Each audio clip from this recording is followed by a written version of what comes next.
I am really, really excited for this. I had so much fun putting together all of these various questions and putting together this lovely panel who are joining us this evening. So as Kathy said, I'm Tom. I teach maths at uni, usually also do stuff on YouTube, and I am going to be hosting the game show. I did request to have a table higher than everybody else, so I could kind of like layer over them, so I'm very pleased to get my lectern in the church. So the idea is there's going to be 6 rounds. The teams are going to be competing against each other. I am going to be arbitrarily scoring, as I think happens in all of these TV game shows. Each round will be based on a game show. I will show you a slide to tell you which game show, but I have taken some liberties in how accurate they are. Hopefully it'll be vaguely entertaining. You'll learn some stuff. These guys will probably learn some stuff. And we'll all just have a bit of fun. So the whole thing is being recorded, and then there's going to be a watch along later. So, you know, if you want to watch it again in 2 weeks, join us for the watch along. Right, so let's introduce you to the teams. So I'm going to begin with the team to my right, which I'm guessing we're going with Team Maths Appeal. So we've got Bobby and Susan. If you would like to say a quick hello to everyone and tell them all a little bit about yourselves. Hi, my name is Bobby Seagull. I'm a school maths teacher, presenter for BBC and Channel 4.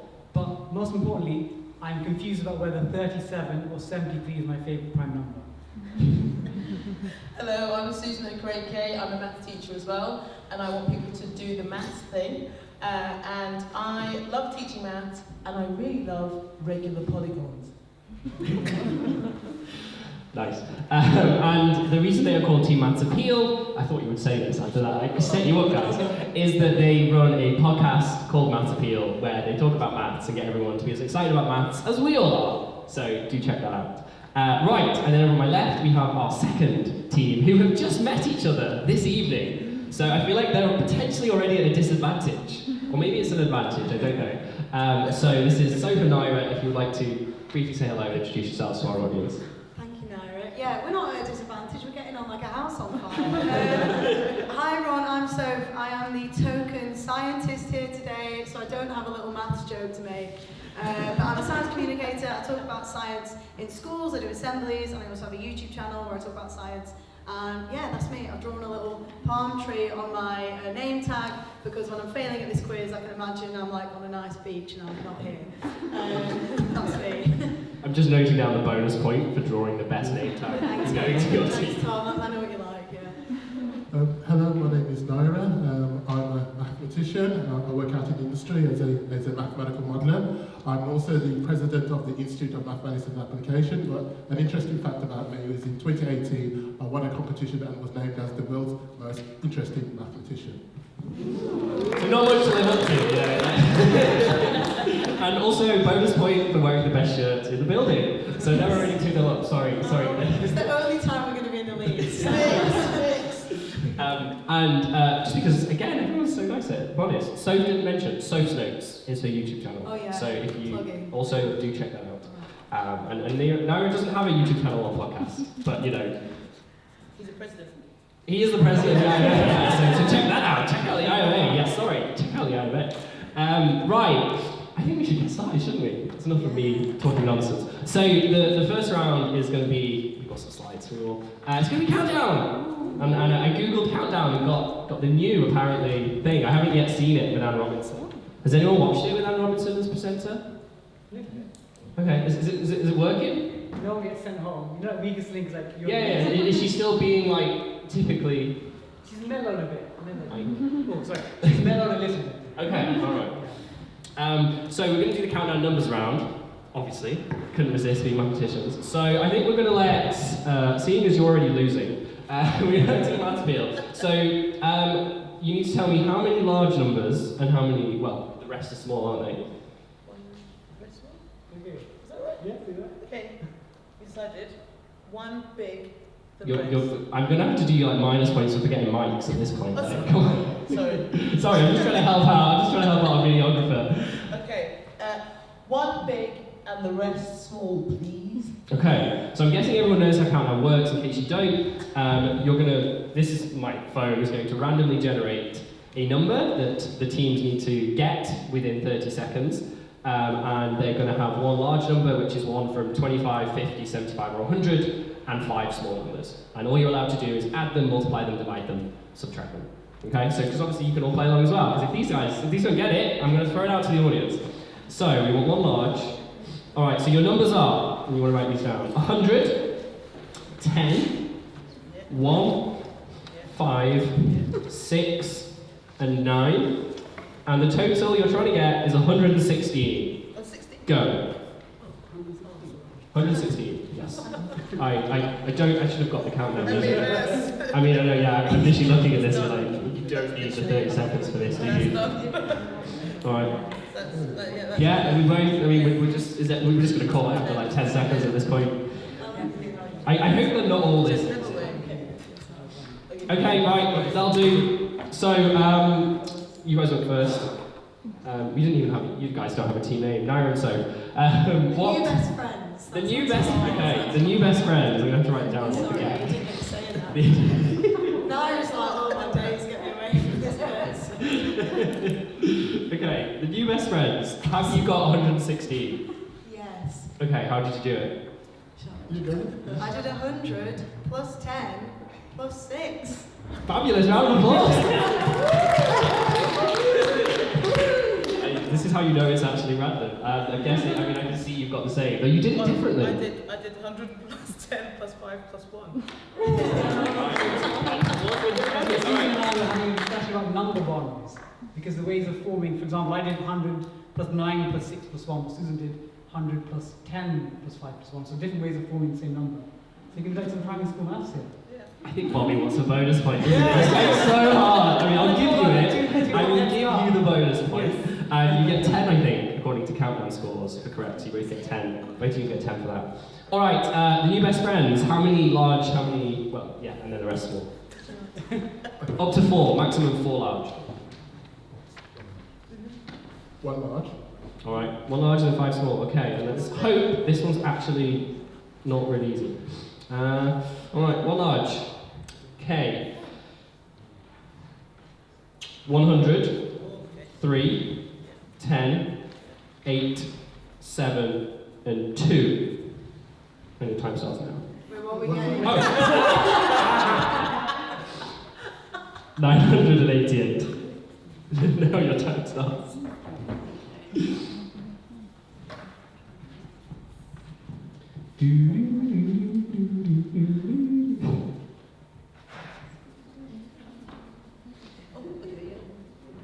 It's a little bit tricky, I think. 988. And I think that's about time. 30 seconds is up. Yes. Right, so we're going to go to Team Maths Appeal. What do we have?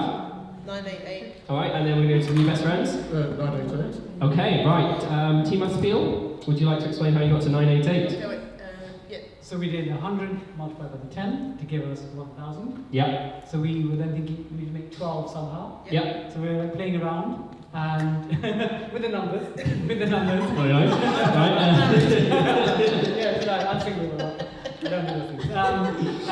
8 plus the 7 gives us 15, subtract the 3 gives us 12, and you do 1,000, subtract the 12 gives us 988.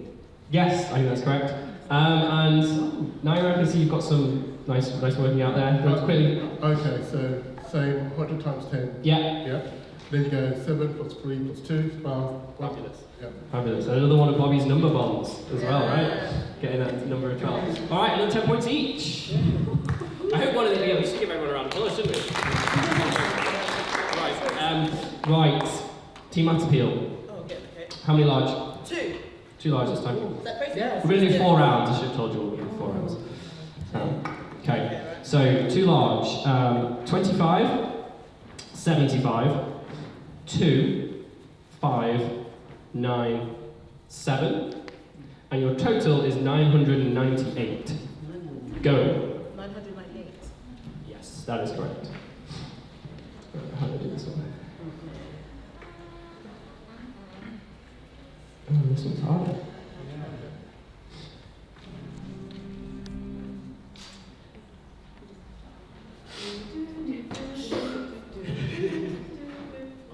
I really should have got some like a speaker for that, shouldn't I?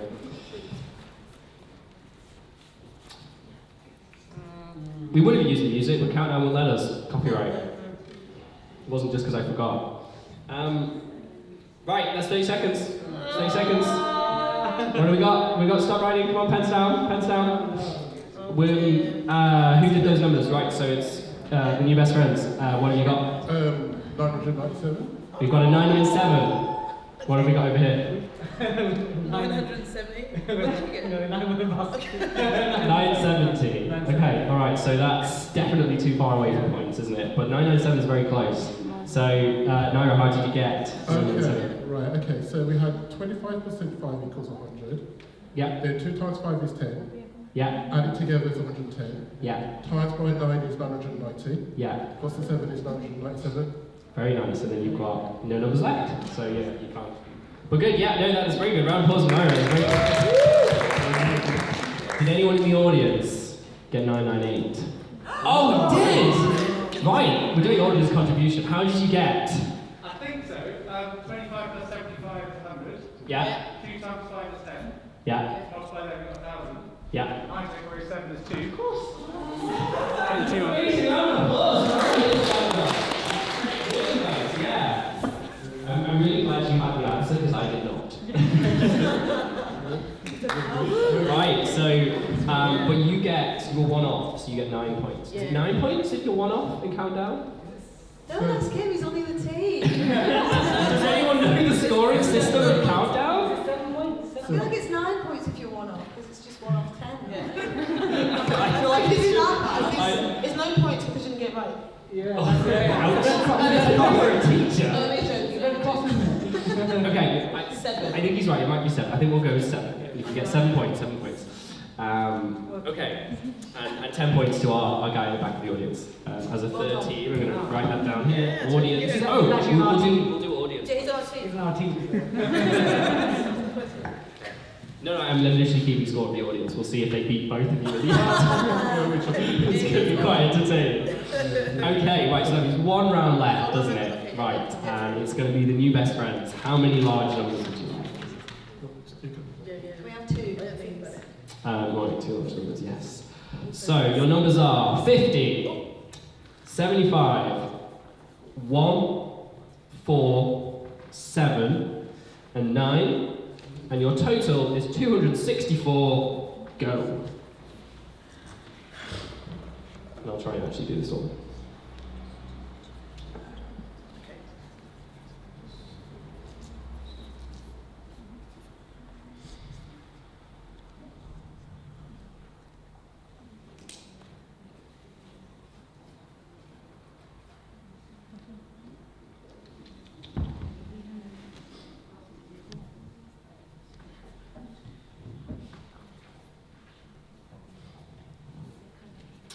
And time is up! Pens down, please, ladies and gentlemen. Alright, Team Maths Appeal, what we got? We both won away 265 or 263. So average rate, correct, John? yeah.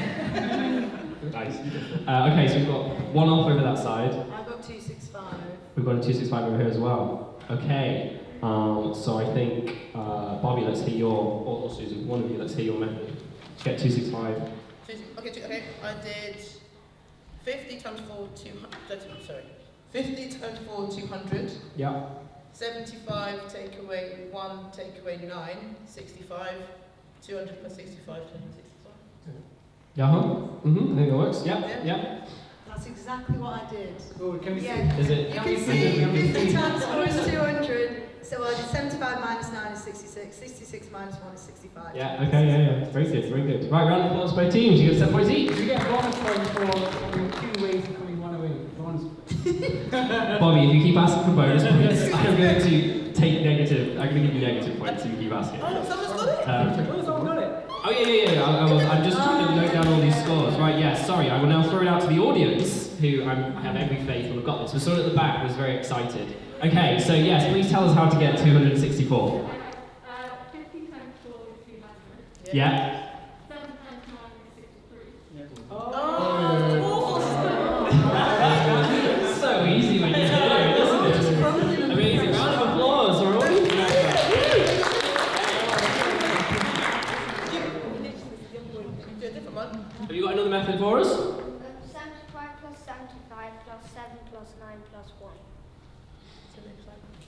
75 plus... 75. So you've used two 75s. I'm afraid you're only allowed to use one 75. But I appreciate the effort. Right.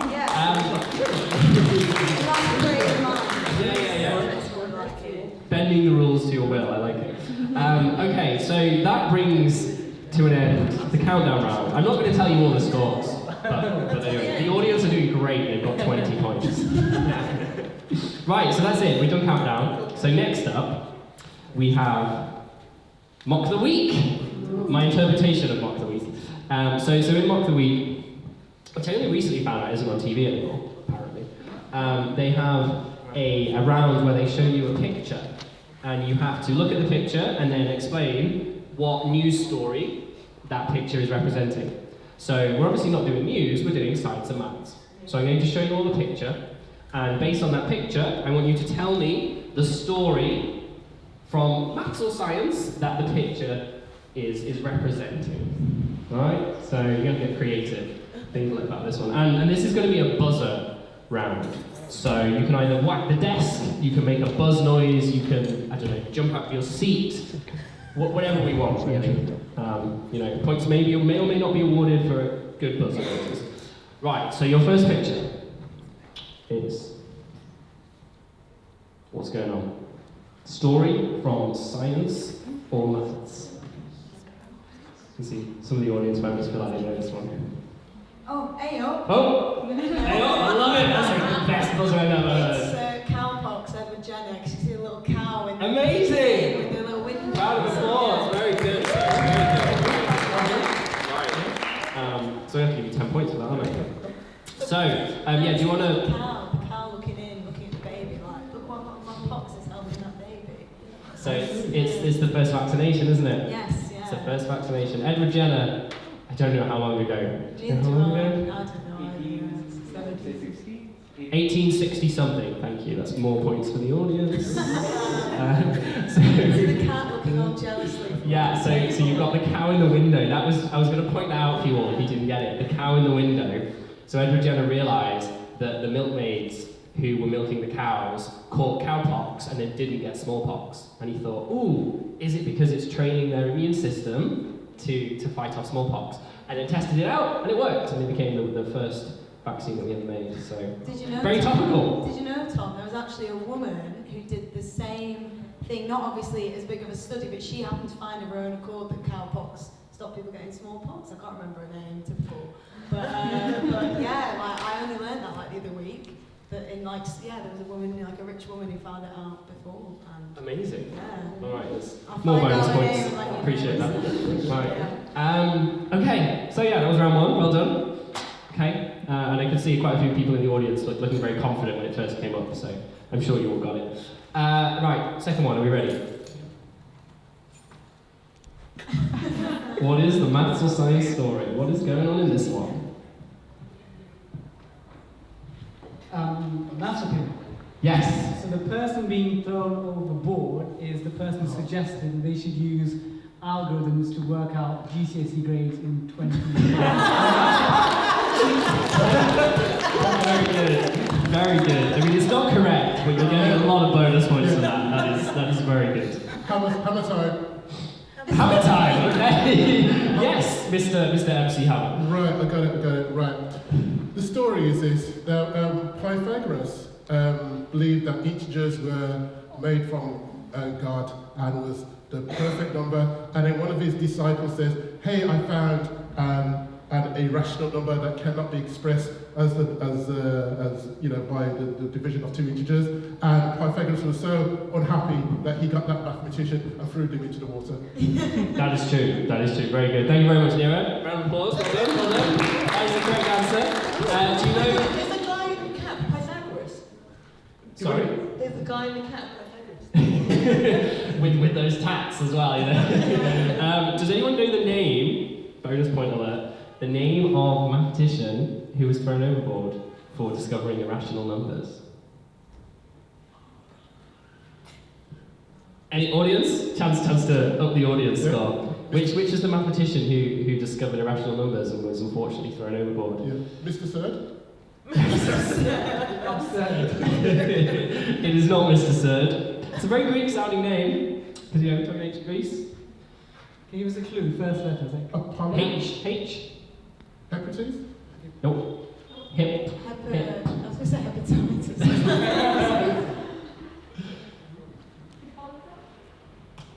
Sorry?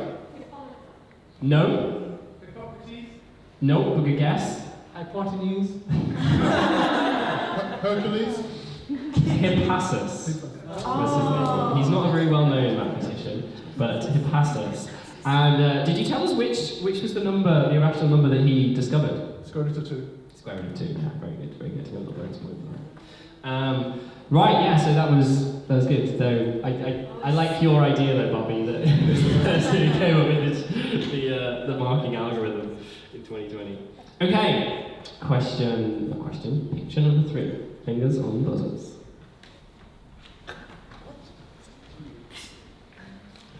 Say what you see.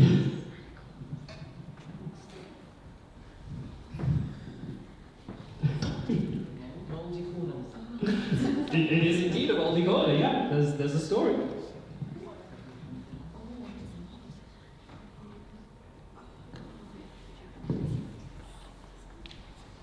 A story from maths or science. What else is in the picture? I think you can just about see it. Is that a chair? I don't think there's a chair.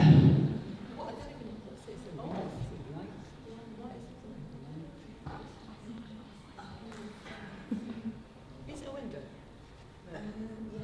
I think it looks like a window to me. I think. Hey up, is it to do with Fleming and penicillin? There it is. Yes. Well done. Oh no, Yes. I mean, it's my best friend, honestly.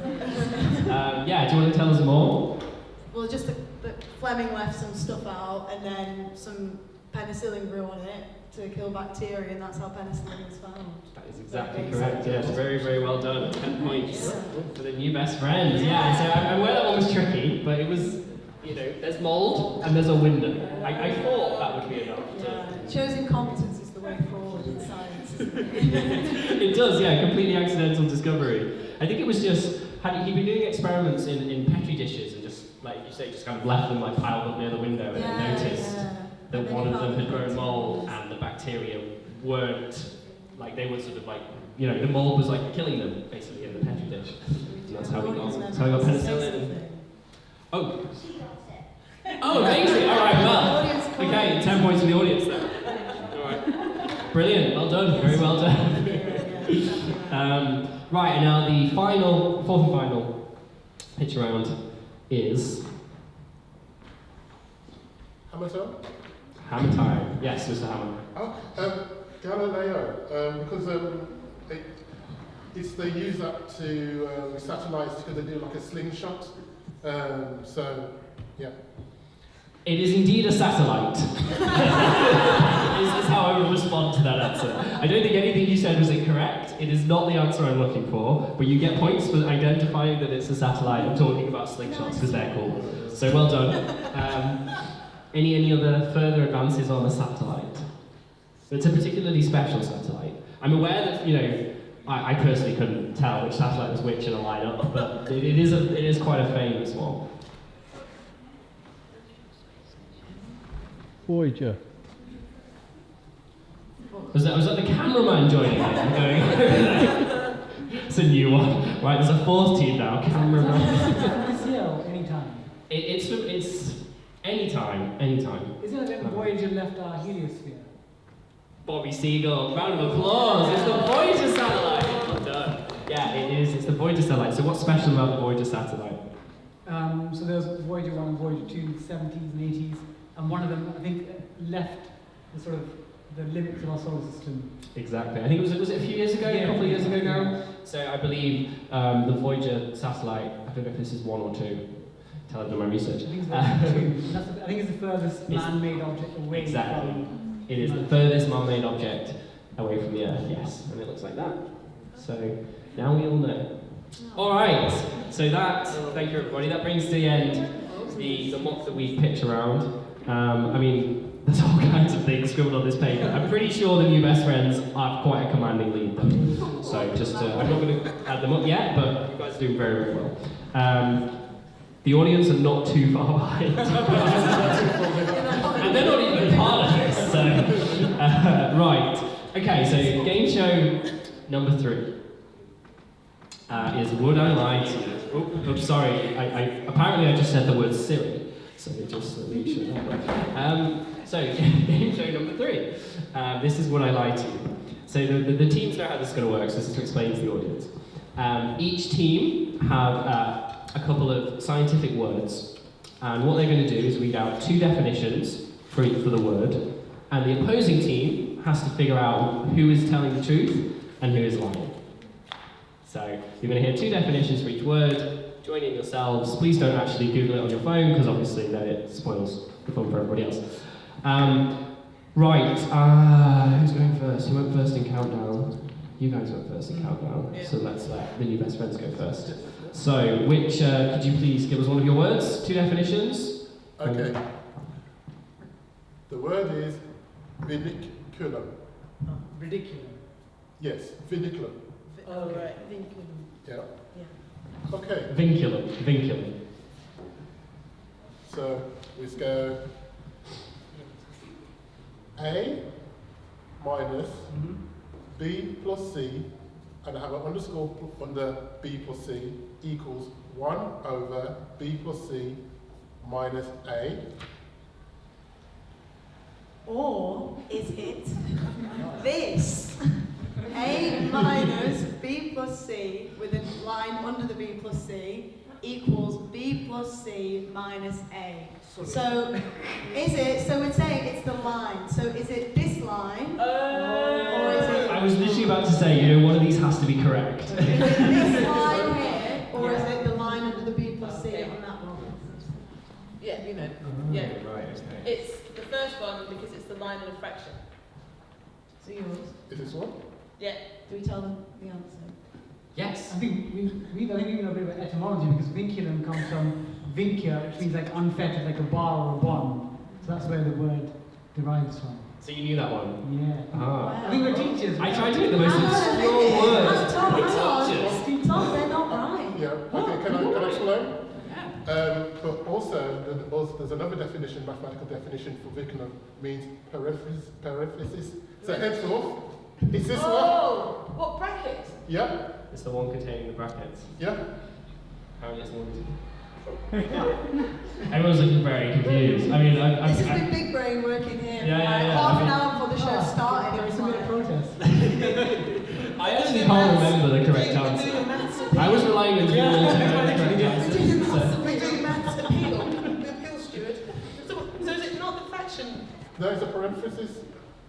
What is the official? Do we have an actual definition of what let vinculum me means? get it up on my phone.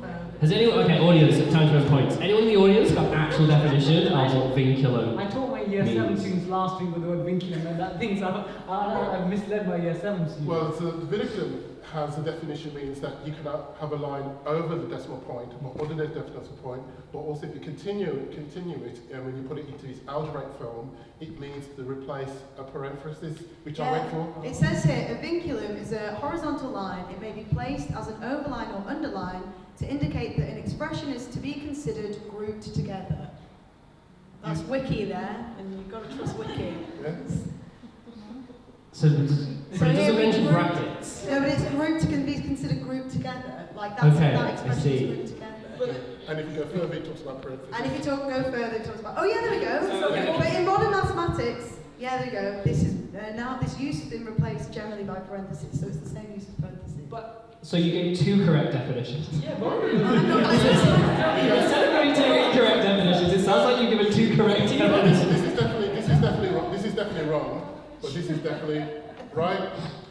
But I mean, I don't know, but I'm seeing 2 horizontal lines. Oh, no, that but, technically. So we mean this being the first one. Yeah, so this one is wrong, Okay. and that one is right. Alright, I've been told by the president of the IOA, we've got to go with that. Okay? I trusted in his actions. Alright, right. Moving very swiftly onwards. They're going to mess us up now, aren't they? Okay, some writing afterwards. Team, but I will give you lots of bonus points, Bobby, though, for knowing all of those fun facts for us. Right, what is the word Team Maths Appeal? What have we got? So our word is apothegm. Apothegm. And this originates in the 17th century and is a person that sells books in the mathematical field. And in terms of etymology, it derives from the Greek word apotheca, which means a storehouse, and mathematica.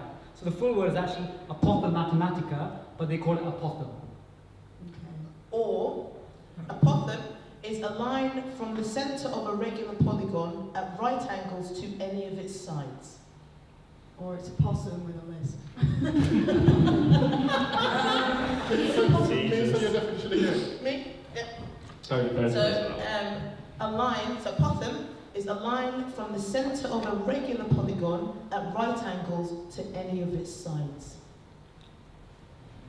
I mean, my gut reaction is it's that one, because Bobby went really hard on his definition. I feel like he sat there writing it for a long time. Five minutes before the start, so we're not long, 5-10 minutes. I mean, you had as long as we had to come up with this mysterious. What's your gut? Do you know the maths one? I don't know about that. No. Should we go for the polygon one, the tree one? You look suspicious though. I look suspicious. Say it again. So apothegm originates from the 17th century, a person that sells books in the mathematical field. Etymology-wise, it derives from the Greek word apotheca, meaning the storehouse, and mathematica. So the full word is apothemathematica, and the shortest apothegm. Shall we go for the second one? I think so as Let's go well. for the second one. So, a line from the centre of a regular polygon at right angles to any of its sides. You going for that one? Right, let's use this one. Yeah, but I guess if it's going straight through so that it ends up being a right angle with the side. Should we just go for that one? Okay. Yeah? Yeah. Okay, we're going to go for yours. Right, Susan, are you correct?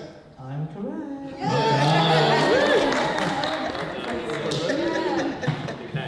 So, the reason why I was suspicious, thinking, really? Books in the same thing? Well, okay, never mind. Very good. I think so spotted Bobby. You're like, it was a very Bobby Seagull-esque description of a word. It was I nice. knew that was really Bobby. Alright. Right. So the new best friends. What word have you got for us? So our next word is coming tonight. Coming tonight, that's the word. Sorry, what? Coming Coming tonight. CUMMINGTONITE. Oh, Literally coming tonight. Right. Okay, sure. And this is the name given to the dedicated followers of Vivian Cummington's theory of vitalism. Or it is A mineral found in a metamorphic rocks. So is it something some followers of? Vivian Cummington's theory of vitalism. Or a mineral found in metamorphic rocks. What do we think, Team Maths Appeal?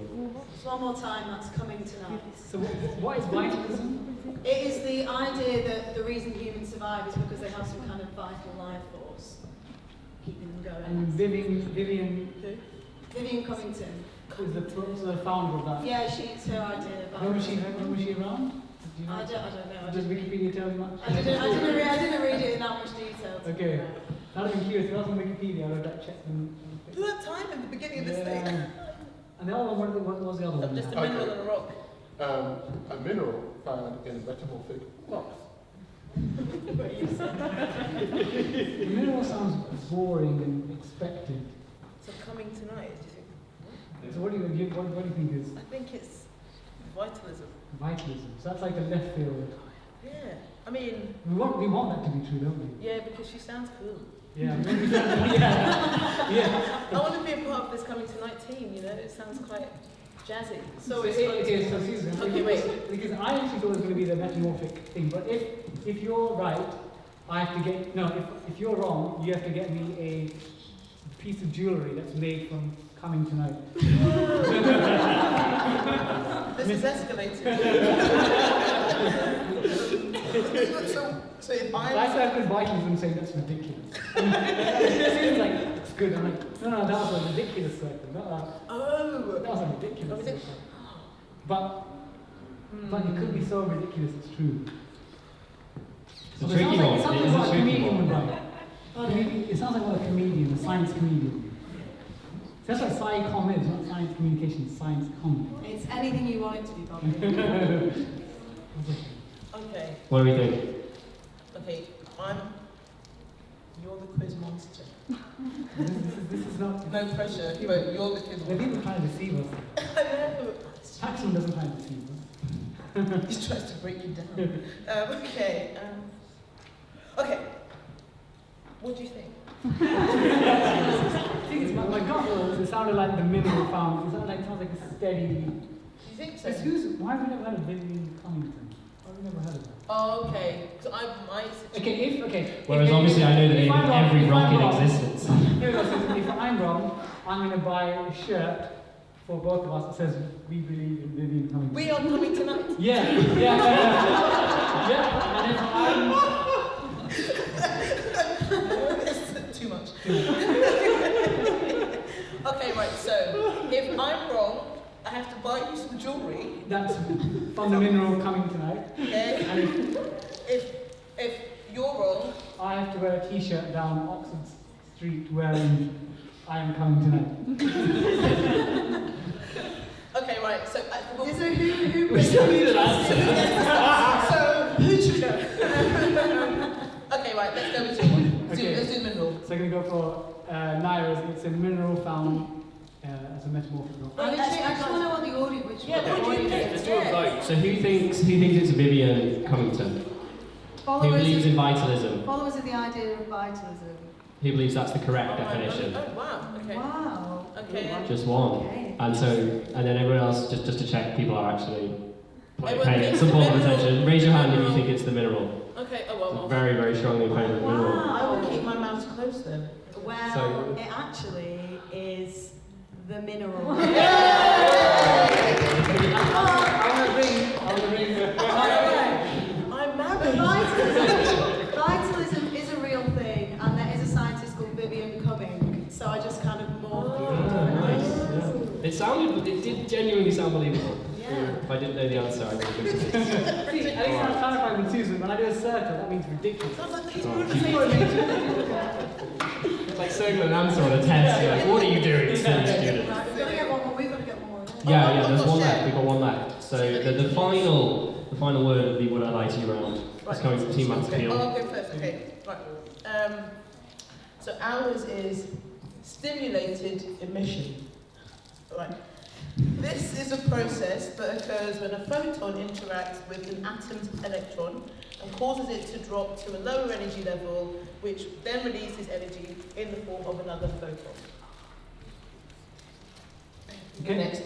So, in technology hardware, if a wireless connection of a signal fails, a backup method involves physical connection of the systems using a stimulated emission of signals. So that one again. So, in technology hardware, if a wireless connection of a signal fails, a backup method involves physical connection of the systems using a stimulated emission of signals. I've just written like every other word that you said. It says wireless, backup, physical. So, and then this is something that I've learned about this in physics. The drop of the photon from an energy, the drop from an energy level, Okay. and then it's, which then you see as light. So, I don't know. Do you have any thoughts? That would be, I would thought that would be more to do with transmission and emissions, because the wireless systems do.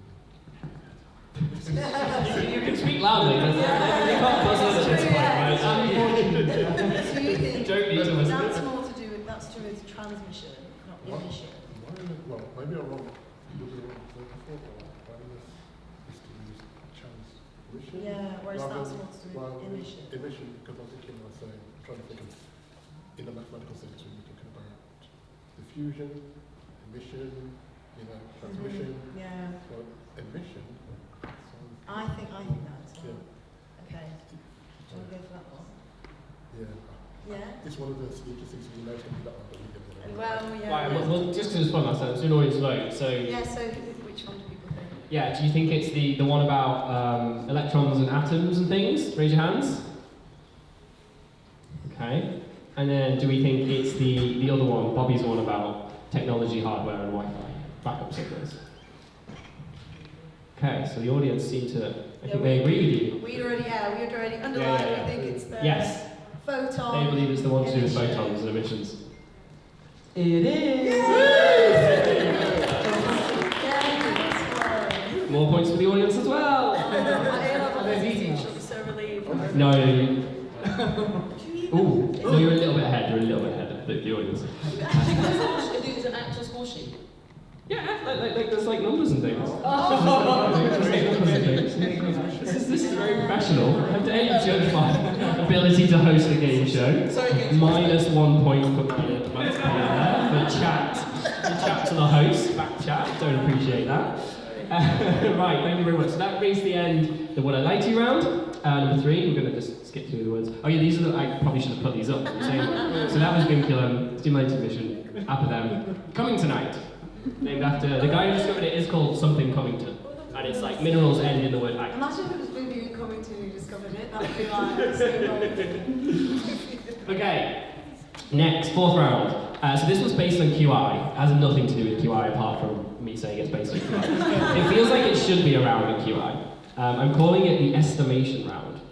So there are going to be general science questions, but they are going to require estimates to get the answer. So there's going to be a little bit of knowledge required, but then it's going to require some estimation, so that means hopefully it's accessible to everyone in the room and everyone on both teams. And each team, there's going to be 4 questions. I want you to write down an answer. We'll do them one by one, but I want you to write down an answer, and then I'll ask you to both show me your answers. Otherwise, I don't want that whole one team picking +1 more than the other nonsense, right? So yes, so you'll have a bit of time to discuss, write down your answers, and then we'll show them. And whoever's the closest gets 10 points. Apparently that's the score I'm giving out. So is there 40 points potential? 40 points in total, yes. Plus all the other bonus points I'm going to throw in. Okay, so the first one. And again, obviously, audience, please do play along. Right, so the question is, how far away is the Earth from the Sun? However, the caveat is, I would like to know the distance in the super useful measurement of number of hands. So a hand is a measurement that used to be used, and it's the width of your hand. So I need to know how many hands between here and the Sun, between the Earth and the Sun. What is a hand, by the way? It's that measurement. It's a width of a hand, your hand span. It's a very old measurement that used to be used. Yeah, what's the width of the hand span? Look at your hand and figure it out. I'm not going to give you all the answers. The size of an average human hand. So we're looking for like orders of magnitude here. Don't worry about, decimal points and all that. How far away is the Earth from the Sun? So obviously you need to know actually how far away it is in the first place, and then you need to convert it into this rather ridiculous measurement of number of hands.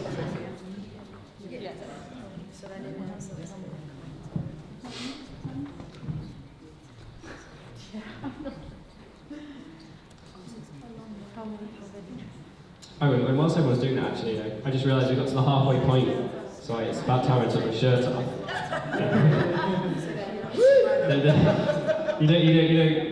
Being known as the naked mathematician. So I am wearing a Oxford Festival t-shirt, which I've managed to remodel and restyle. So it is sleeveless, and there is a ridiculous neck going on. So, right, we've got answers. No? The clue to this round was estimation. People. Oh, is this a question about the answer, or do you have an answer? I believe it's a span like that. I believe. Yes. Yeah, I believe it's a hand span. Yes, another question from the audience. I have an answer. Sorry? I have an answer. Oh, you have the answer. Okay, well, I will ask you your answer, but I don't want to do it before they figured it out, even though I don't think they're listening to me.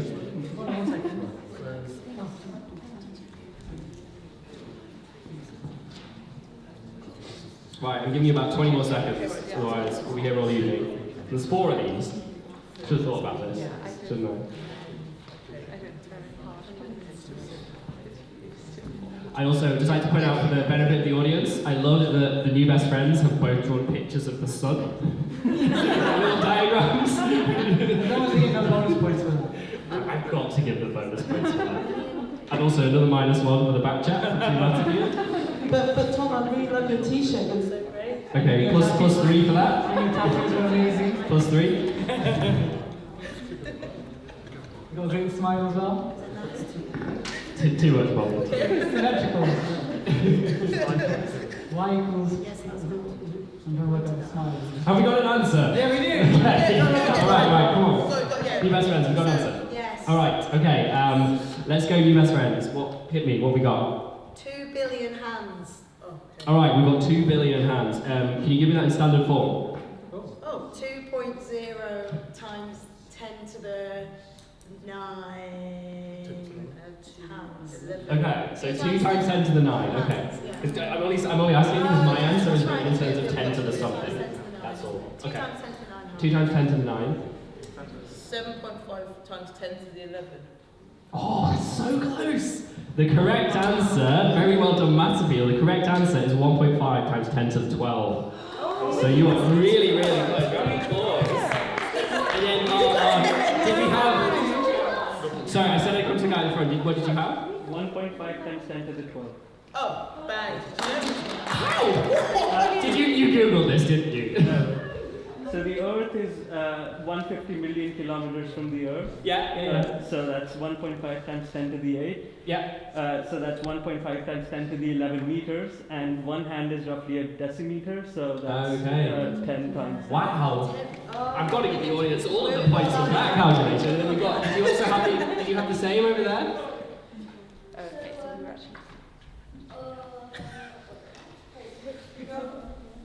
The speed of light is 3 times 10 to the 8 meters per second. Bonus points for the audience. And it's 8 minutes for light to get from the sun to the earth. We did energy distance. Yeah, nice. So that is 1.5 times 10 to the 10. We've got loads of noughts. Yeah, no worries, yeah. And then we thought there were 10 hands in a meter. So 1.5 to 10 to the 10. I mean, then it's 1.5 trillion, which is 1.5 times 10 to the 12. Amazing. Amazing. I got no way close to that. So I need to give you guys 10 points, don't we? I'm giving the audience about 30 points at this stage. So I have a fun fact about this. So for some reason I did this in miles. So the distance is 93 million miles, and there are 15,840 hands per mile. So I used just completely inappropriate numbers to then get the answer. But it was the same that everyone else got. Alright, well done, that's good. Alright, second one. Hopefully it won't take as long. Okay.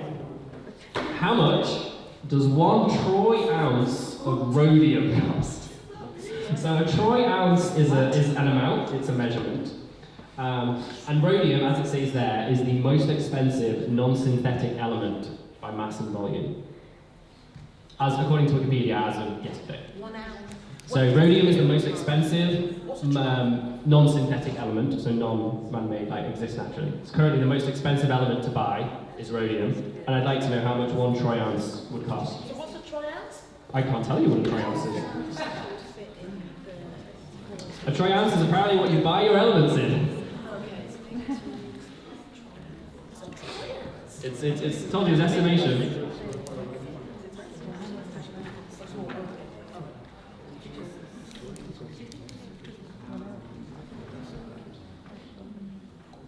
I'll also be honest, I didn't know rhodium was an element until yesterday.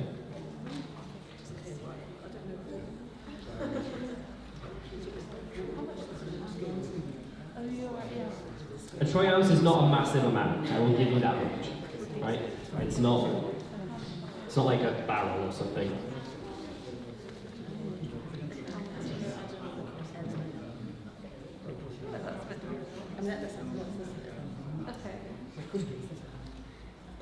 And again, rhodium rhodium is the most expensive non-synthetic element.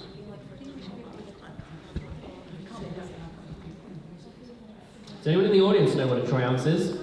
Or is everyone just as puzzled as our panelists?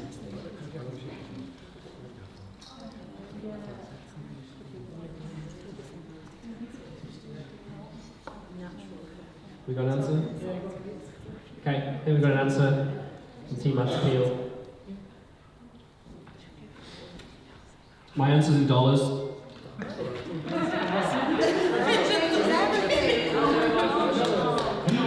Blame Wikipedia, my answer's in dollars. Apparently, yeah, Wikipedia works in dollars. Fine, okay.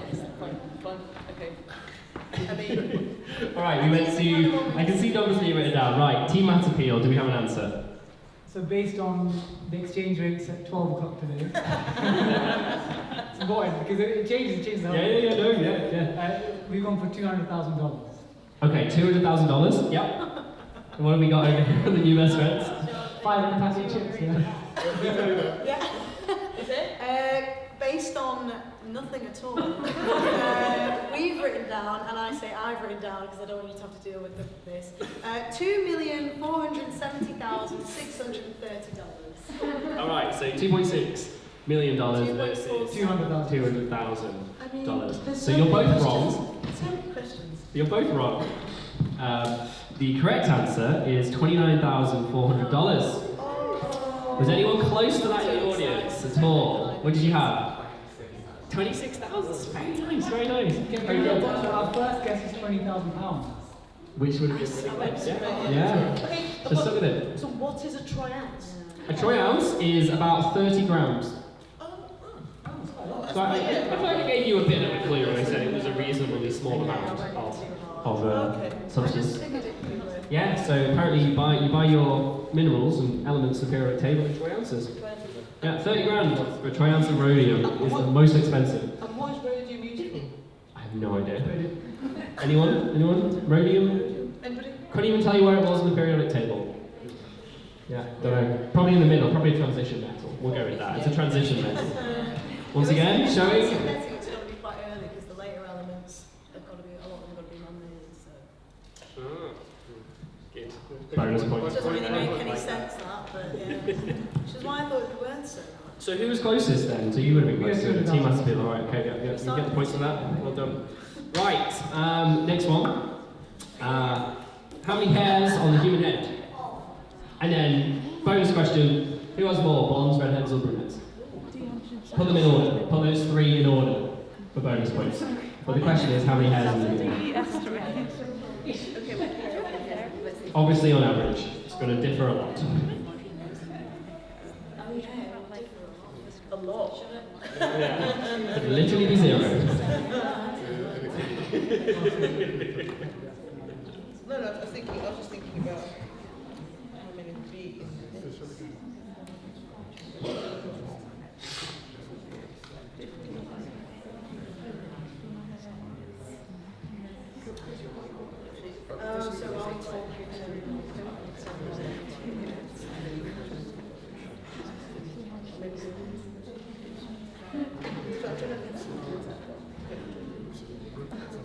So, how many hairs are on the human head? This originally started out as I wanted to know how many hairs are on the human body.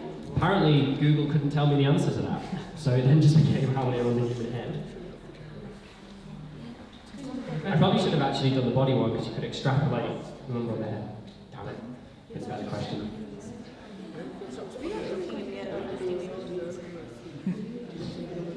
And even if you have no idea for numbers, remember you can just put those three in order at the end. Blondes, brunettes, or redhead. Who has the most to the least?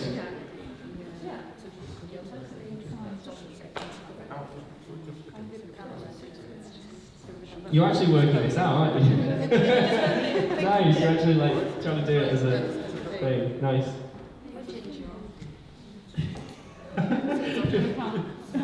Can you just quickly count your hair for us? Is this what's going on right now? I think she calls herself. She's not my friend, by the way. Just insulting the audience. All right, are we close? Are we close, people?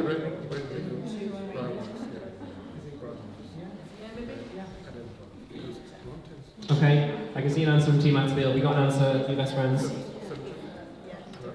I think we do. Okay, right. Your best friends. How many hairs in a human head?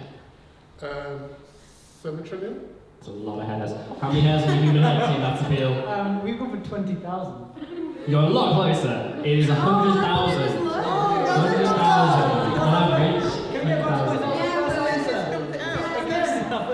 Trust your instincts, I Bobby. thought you meant the number of hairs throughout a life. And then all grow. You didn't say follicles, you said hairs. Including But these and these. Google told me that it was 100,000. Did anyone? I saw a few people celebrating and got 100,000. Yeah, about 100,000. I'm reading messages. Right, order. What have we got over here? Order. Who's got the? Let's do most to least. Who has the most? Blondes, redheads, or brunettes? Brunettes. So we've got brunettes first, then redhead, then blonde. I got the same. I've got to say, you've both done it in almost the exact opposite order. It's the most is blonde, which to me makes sense because it's the hardest to see. So there should be more to make it look like you have more hair. I don't know. It makes sense to me. Did you have that? Yeah, perfect. There we go, right. Audience put you to shame again, panel. This is a recurring theme of the evening. I think the audience could win at this point. Right, sorry, so did anyone have anyone in the correct order? No, because you had... No. We got the middle one. Did you have the middle? You both had the middle? Yeah. I guess you can both have a little like plus one for getting the middle. Okay. Right, the fourth and final. We've done well, we've actually got 3 tennis. I think you do, yeah. This is the comeback. This is the start of the comeback. Okay, let's not get carried away because I'm a bit nervous. Alright, last one. What age is the oldest tree on Earth? And bonus points if you can tell me its name and its location. Because it is sort of famous. Possibly. And let's call it like 100 bonus points if you can tell me its Latin name. Because I'm assuming none of you know anything about trees. Oh, got a question at the back? The oldest tree that has been in existence, whose age has been verified, is how I'm going to rephrase the question. The most well-known old tree. Possibly, yes. So there are some, this is an interesting rabbit hole I disappeared down to yesterday, was discovering there are lots of old trees around the world that claim to be older, but there's no actual verification or proof. But this particular tree, apparently we have scientifically shown how old. And is it still alive? Yeah. I would like the oldest tree that You know about. has or still does exist. Okay, so let's think about what age. So yeah, so the most important thing first of all is its age, and then if you happen to know a little bit more about it, or you can guess a location. Yes, we've got a question over there. The guy in the red. Oh, you can't give the answer away yet. We're going to wait for the panel. Was there a question at the back? Or are we happy now? Was there a question? No? Alright. Old trees, how do you want old trees? This is my guess. I like this. Your answer's being given in body movements. Yeah.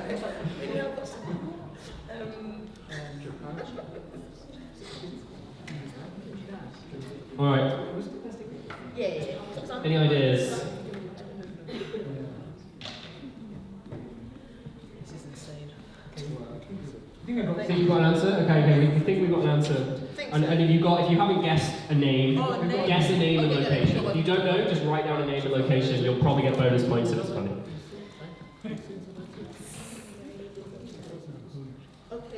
You best friends? Are we nearly there? Yeah, we're nearly there. Okay. And again, if you want to guess a name and Is the location. name, did you say, is the Latin name or like its nickname? Or Either. You get like all of the points if you know its Latin name. All of them just kind of call it a day. They've got the Latin name then. Well, 100. I said 100, so I'll stick to You 100. said 100. Yeah. If they do get it, I'll just up the points for the next game, so just keep it competitive. Yeah, keep it. Right. Are we good? Okay. You want to go for it? Okay, I think it's maths appeal actually to go first. Okay, So- we're done. So it's in Yeah. years. Age, yeah, so age in years. In years. Age in years. Yeah. Age, we've gone for 200,000 years. Alright, 200,000. What have we got over here? We've just gone for a moderate 4,000. Which is very, very close to the correct answer! 10 points for the new best friends, they're definitely closer. Okay, great.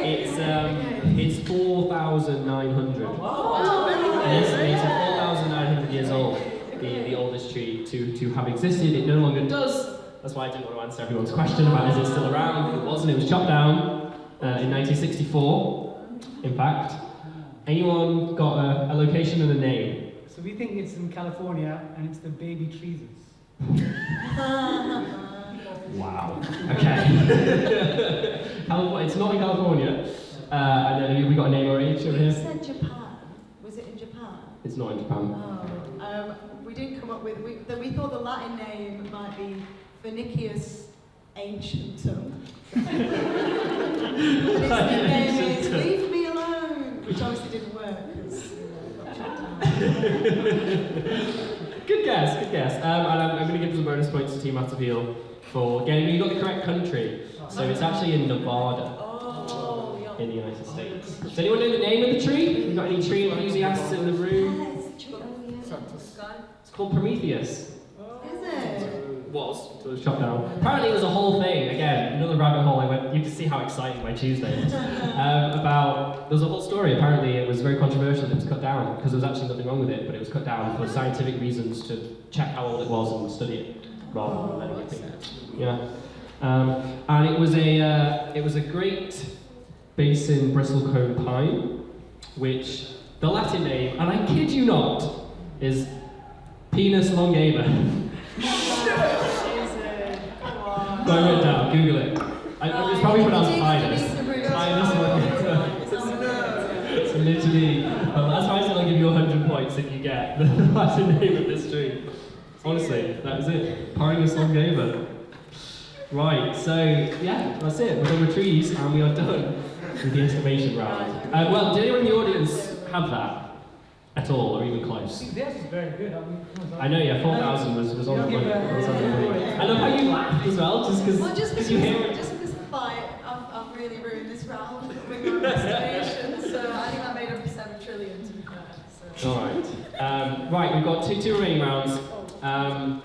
The next one is going to be, so I'm calling it the question of sport round. It kind of is. You know, in question of sport, well, to be defending myself and my game show. You know, in question of sport, they do that round where they get a sports person to dress up and like do something, and then the panel they watch the video and have to figure out who it is. So I'm going to show you pictures of famous scientists. Unfortunately, I couldn't get famous scientists to dress up and do things. So I'm going to show you pictures of them, and you're going to get a close-up first, and if you get it on the close-up, buzz in, and you'll get more points for that. You'll get 10 for that. If you get it on the zoom out, and you'll see other things around them that will give you clues as to who the identity of the person. So you'll get 5 points if you get it on the second one. So, the first one. So remember, we need buzzing in there. Ooh, can you buzz, if you incorrectly buzz in the first time, are you eliminated from the second time? Ooh, yes, I think we should be. Let's add some extra jeopardy to this. So you can only buzz in once per picture, so you have to be pretty sure. Yeah, so it's like taking the risk. What's the points difference between the first? 10 and 5. Okay. So it's up to you, yeah, 10 and 5. As in, like, we each individually have a buzz, or Team buzz. Oh, Team buzz. wait. So, I thought this would be easy, isn't it? So, come on, can't we just have 2 potential buzzes then? So one person gets... No. This is my game show, you get one guess. Okay, right, we'll just, come on, let's go. Right, everyone wants to go home at some point. We've got one more round after this. Okay, first picture, who's that? How long the buzz? Buzz. That Buzz. Maths appeal. Okay, yes, Bobby? we're going for Euclid. No way! Your boy's Euclid! Correct, yeah. So to zoom out, he's holding... This is from Raphael's School of Athens. Oh, is it very famous? Yeah, it's quite famous. No. I didn't know. I mean, yeah, you can have all the points for that. Very, very well done, Bobby. Did anyone else have Euclid from that? Or was it it's just Bobby being a ridiculous quiz person, isn't it? Alright, yeah, right, bonus points. Nicely done. Sorry, I didn't realise it was famous. I feel bad for you guys now.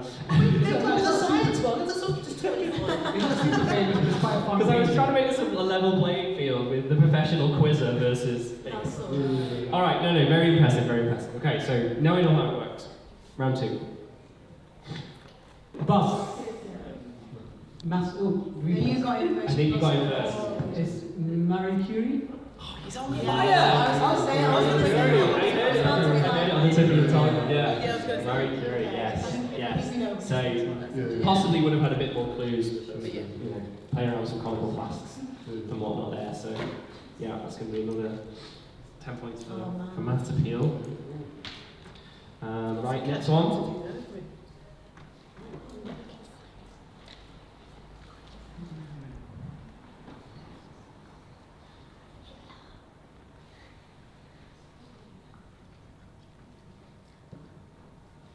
Anyone in the audience feel like they might do this one?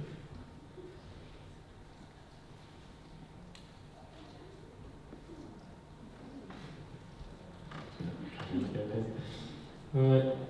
We're gonna zoom out. Happy for me to zoom out, everybody? Yeah? Okay. Mass appeal. Okay, yes, Bobby? Is it Cantor? Oh, very good, it is. It's Georg Cantor, yes. So, German mathematician who was the first person to discover there were different types of infinity. And then we can, despite infinity being this very big thing, you can actually have countable and uncountable infinities. So very, very good. You were an absolute form today. Right. Well, we were beating them at the start, so they had to, Yeah. It's a catch-up at some point, Yeah. It's really nice to hear. Yeah. Alright, and now, fourth and final one. Mass appeal. He's in there again for the clean sweep. Is it Emmy Noether? It is that's her. Can we pick Bobby says a round of applause in? That was so impressive. Yes, so that's Emmy Noether. Anyone tell me what Emmy Noether discovered?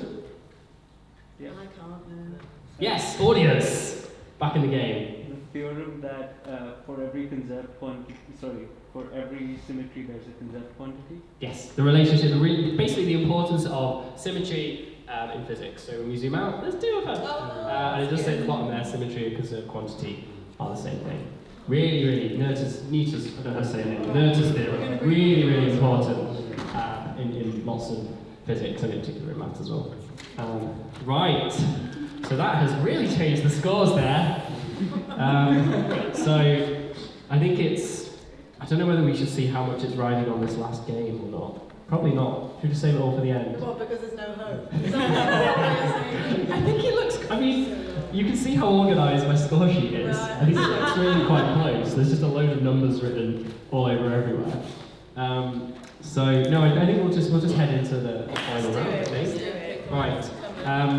Now, this one is going to be based on Have I Got News For You? And actually, I'm going to say probably my favourite round of any TV panel or quiz show. The one they do at the end, where they have the guest publication, and they have the blanks in the title of articles, and you have to try and guess and fill in the blanks. So I'm not expecting any of you to get any of this correct, so I will just be awarding arbitrary points for being funny or entertaining. Or even, maybe just something that just happens to fit nicely. And anyway, there was a phrasing in there. So, before we do that, are your mics on? Yes. Yeah. They are, okay, sorry. Yeah. I'm just thinking about our filming over there. Okay, so final round. First one is the Human Microbiome Journal, the effect of having Christmas dinner with in-laws on blank. What was being talked about in the Human Microbiome Journal? Yes. On your gut. On your gut. It would fit with the title of the journal. I don't think it's quite on your gut, but you're pretty close. You're pretty close. The effect of having Christmas dinner with in-laws on blank. Maths appeal. Yes. On your equilibrium for the new year. Yeah, works for me. I'm going to throw my own in on the effect of having Christmas dinner with in-laws on your marriage. Possibly. Hey up.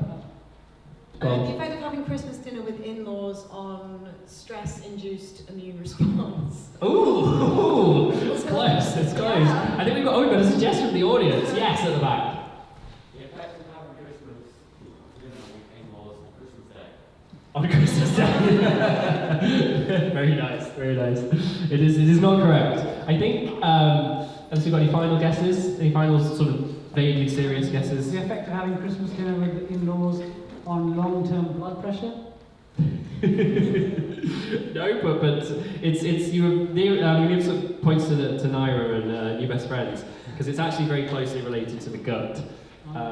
On gut microbiota composition. So you were very close, but if you said anything relating to microbiome or anything like that, I'd have definitely given you 4 points. Yeah. All right. In science, space, the final frontier for economists and Hey up. Yep. Billionaires. Nice, very topical. This is 2004. Oh, of course, billionaires having claimed space. Final frontier for economists and what? Hamilton, Yes, architects. and architects. Oh, I like that. It's a good guess, it's not correct. The final frontier for economists and novelists? Also, I like the thinking, it is not correct. I think you're all being a bit sensible. Hey up. Junk. Because it's where all Junk. junk goes. Space junk. Closer, possibly. Yeah, not bad. Mathematicians. Like it, but no. Filmmakers. Mm-mm. Anyone in the audience? Entrepreneurs. Entrepreneurs, going with the billionaire theme. Anything else? Statisticians, going with the mathematician theme. It is. Oh, we've got an answer here. Astronauts. Astronauts. Yeah. Very sensible guess. Oh, and dogs. No, you're the closest yet. Cats. You're the closest yet. Gerbils. Keep going. Bigger. Come on. Elephant bigger. house. Yes, elephant.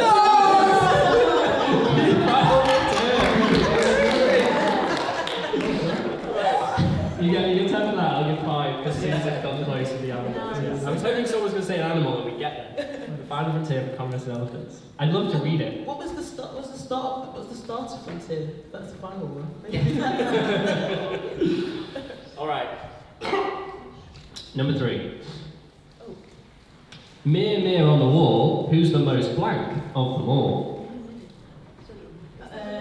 Beautiful. Who's the most beautiful of them all?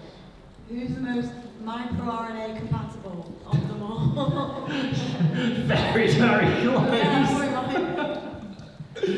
Wait, I don't know what mirror is. I don't know what mirror Oh, means. is it microRNA? Who's the most intelligent of them all? Neurosurgical. Does anyone know what MIR means? This is a chance of bonus points, isn't it? It's a scan. Is it type of scan? I know you can have an MIR scan, but I think with the way it's written, it might be a specific. Is it not microRNA or something? Is it not an RNA thing? It No. might be. Who's the most evolutionarily advanced of them all? Not quite. Not quite. Who's the most Disney Plus remake? I think Soph might actually be the closest. I think the US Friends might be getting the points awarded for this one. Who's the most malignant? I can't nail it. Murder on the wall. Who's the most malignant medulloblastoma of them all? Yeah. But at least you went like sort of science. I think it's a genetic thing. I don't know if there's any genetics. Yeah.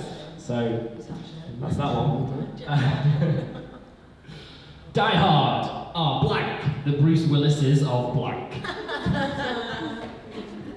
Are elephants the Bruce Willises of the animal kingdom? Yes. Are mathematicians the Bruce Willises of science? Also nice. In what context? Just being badass and like saving the world. Absolutely. Okay. Yeah. Oh, we've got I think an audience. Yes. In front. Are tardigrades the Bruce Willises of the animal kingdom? Ooh, Very nice because they just don't die. Are Very good. mitochondria the Bruce Willises of the cell? I like it, but it's not. Damn it. Oh, yeah. Is it T cells? Something to do with T cells that Oh, it is actually something to do with T cells. There's something to do. Oh, it's audience points, isn't it? T cells, So audience points is Bruce Willis good. is the immune system. It's something like that.